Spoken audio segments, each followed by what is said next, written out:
ಉದ್ಭವ ಆಗಿದ್ದು ನಿನ್ನೆ ಬೆಳಿಗ್ಗೆ ಇಷ್ಟೊತ್ತಿನಲ್ಲಿ ನನಗೆ ಒಂದು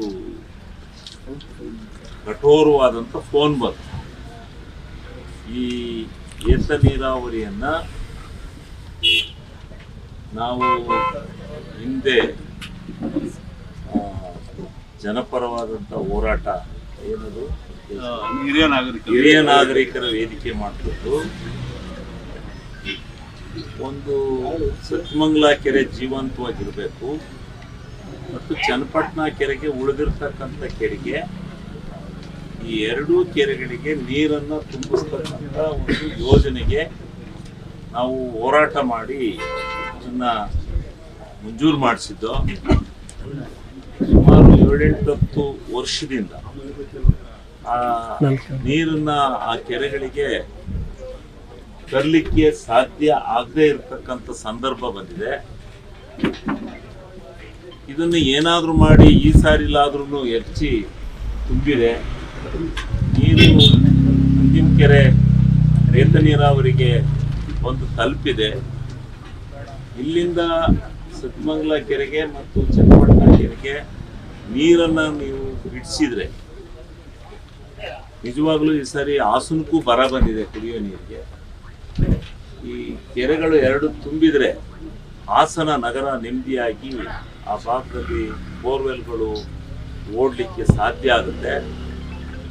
ನೀವು ಇದಕ್ಕೆ ಜಿಲ್ಲಾ ಉಸ್ತುವಾರಿ ಸಚಿವರಾಗಿ ಗಮನ ಹರಿಸ್ಬೇಕು. ಇದು ಇಂಥ ಒಂದು ಸ್ಥಿತಿನಲ್ಲಿ ನಾವು ಇದೀವಿ, ನಮಗೆ ಬಹಳ ನೋವಾಗಿದೆ ಅಂತಕ್ಕಂಥದ್ದನ್ನ ಬಹಳ ನಮ್ಮ ಹೆಸರನ್ನ ಪ್ರಕಟ ಮಾಡಬೇಡಿ, ನಮ್ಗೆ ಹೇಳ್ಕೊಂಡು ನಾಚಿಕೆ ಆಗಿದೆ, ನಾವು ಹೇಳ್ಬೇಡಿ ಅಂತ ಹೇಳಿ ನನಗೆ ಫೋನ್ ಮಾಡಿ ಒತ್ತಾಯ ಮಾಡಿದ್ರು. ನಿಮ್ಗೆ ಏನು ಗೊತ್ತಿಲ್ವಲ್ರಿ ಇನ್ನು ಫೋನ್ ಮಾಡ್ತೀರಿ ಅಂತ ಅಂದೆ ನಾನು. ಆವಾಗ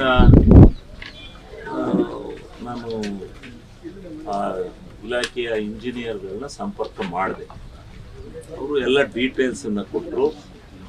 ಸರ್, ಕೆಲಸ ಎಲ್ಲ ಪೂರ್ಣಗೊಂಡಿದೆ. ಕೇವಲ 42 ಮೀಟ್ರ್ 50 ಮೀಟ್ರ್ ಒಂದು ಪೈಪ್ ಲೈನ್ ಅಳವಡಿಸ್ಬೇಕು.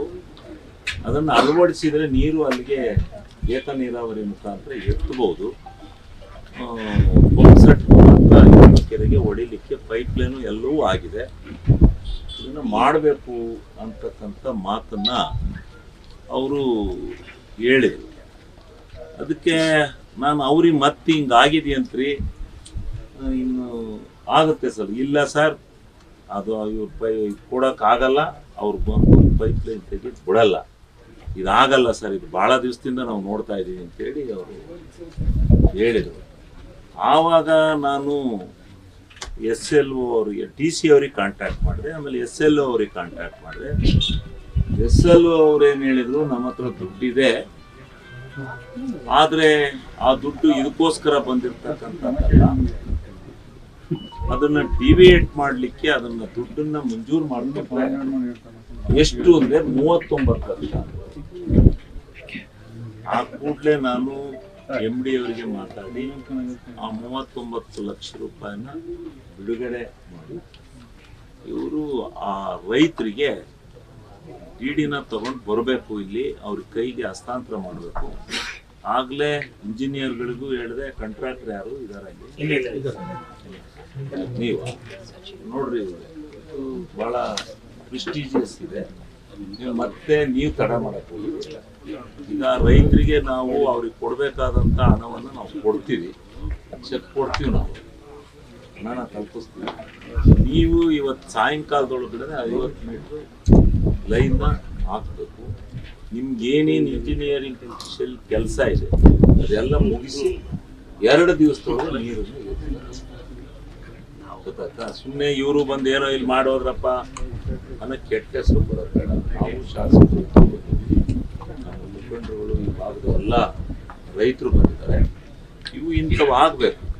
ಯಾಕೆ ನಾನು ಈ ಮಾತನ್ನ ಇದು ಇಷ್ಟು ಸೀರಿಯಸ್ ಆಗಿ ತಗೊಂಡಿದ್ದೆ, ಎತ್ತಿನೊಳೆ ತಗೊಬಂದು 24,000 ಕೋಟಿ ದುಡ್ಡು ಖರ್ಚು ಮಾಡಿ 3 ವರ್ಷ ಆಯ್ತು. ಮುಖ್ಯಮಂತ್ರಿಗಳು, ಉಪಮುಖ್ಯಮಂತ್ರಿಗಳು ಎಲ್ಲ ಒಂದು ಉದ್ಘಾಟನೆ ಮಾಡಿ, ಆದ್ರೆ ಕೇವಲ ಒಂದು 1,500 ಮೀಟರ್ ಪೈಪ್ ಇದಕ್ಕೆ ಅವ್ರ ಜಮೀನಲ್ಲ ಅದು, ಇವ್ರದಾದ್ರೂ ಸ್ವಂತ ಜಮೀನು, ಅವ್ರ ಜಮೀನೇ ಅಲ್ಲ, ಸರ್ಕಾರಿ ಇದು ಅಲ್ಲ, ಗೋಮಾಳು ಅಲ್ಲ ರೀ, ಅರಣ್ಯ.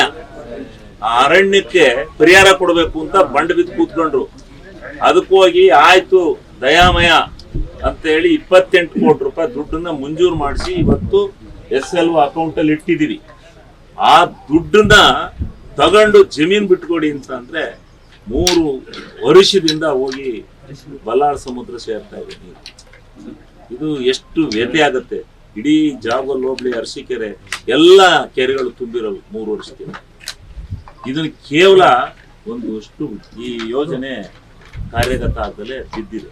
ಅದಕ್ಕೋಸ್ಕರ ಈಗ ನಾವೇನ್ ತಗೊಂಡಿದ್ವು ಅದೇ ರೀತಿ ಇದು ಅದೇ ಕೇಸು, ಇದನ್ನ ಮಾಡಿಸ್ಲೇಬೇಕು ಅಂತೇಳಿ ನಾವು ಕೈ ಹಾಕಿ ಇಲ್ಲಿ ಬಂದಿದ್ದೀವಿ.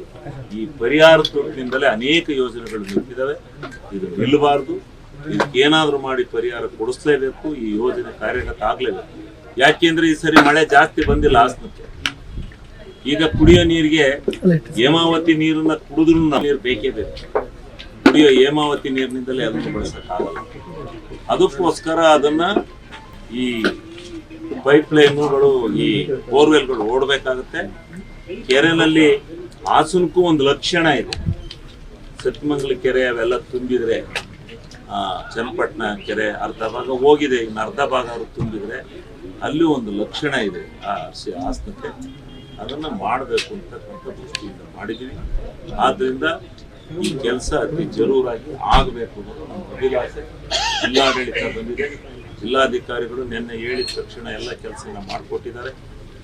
SLO ಅವರು ಮೊದಲು ಸ್ವಲ್ಪ ಹೋಗೋದು ಹಂಗೆ, ನೀವೇನಾದ್ರೂ 2-3 ಲೈನ್ ಇಟ್ಕೊಂಡು ಟ್ವಿಸ್ಟ್ ಮಾಡಿದ್ರೆ ಅವು ನಡೆಯಲ್ಲ. ಒಂದೇ ಲೈನಲ್ಲಿ ಇರ್ಬೇಕು. ನನಗೆ ಅದೆಲ್ಲ ಗೊತ್ತಿಲ್ಲ, ಕೆಲಸ ಅದು. ನಾವು ಏನೋ ಭಗವಂತ ಜನಗಳ ಆಶೀರ್ವಾದದಿಂದ ಆಗ್ಬಿಟ್ಟಿದೀವಿ. ಆಗಿ ಜಿಲ್ಲೆಯ ಜವಾಬ್ದಾರಿ ನನ್ನ ಕೈ ಬಂದಿದೆ. ಅದನ್ನ ನಾನು ಕಾರ್ಯಗತ ಮಾಡ್ಲೇಬೇಕು. ಇದು ಇಷ್ಟು ಸಣ್ಣ ಕೆಲಸಕ್ಕೆ ಇದಕ್ಕೆಲ್ಲ ಫೋನಲ್ಲಿ ಹೇಳಿದ್ರು.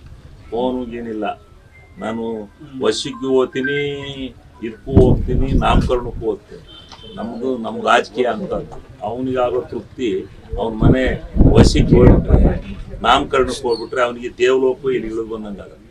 ಇನ್ಯಾರ್ದೋ ಬೇಕಿಲ್ದರ ಮನೆಗೆ ಹೋಗಿ ಬಂದ್ರೆ ಹೋದ ಅಂತಾರೆ. ನಾವು ಅಂತನ ಮನೆಗೆ ಹೋಗೋದು. ಇದು ಅಂತ ಕೆಲಸಗಳು. ಇದಕ್ಕೆ ಸಣ್ಣ ಕೆಲಸ ಆದ್ರೂ ಈ ಸಾಧನೆ ಮಾಡೋದಿದೆಯಲ್ಲ, ಇದು ದೊಡ್ಡ ಕೆಲಸಗಳು. ಇಂಥವನ್ನ ಮಾಡ್ತಕ್ಕಂಥ ಕೆಲಸನ ನಾವು ಮಾಡೋಣ.